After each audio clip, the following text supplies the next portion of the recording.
Hello everyone, today we are going to take a look at XPro 62 film simulation recipe for Fujifilm cameras from Fuji X Weekly.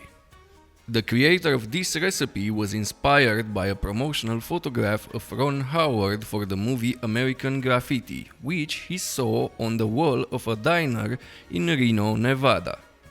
I found the story behind this recipe very interesting, so I had to try it out. Now this recipe doesn't leave my camera.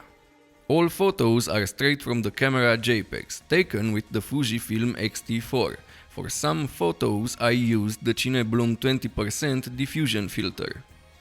For more info on this recipe and its creator, visit Fuji X Weekly. If you want to know more about Fujifilm film simulation recipes, check out the link at the end of the video. Let's take a look at the recipe and then at the photos.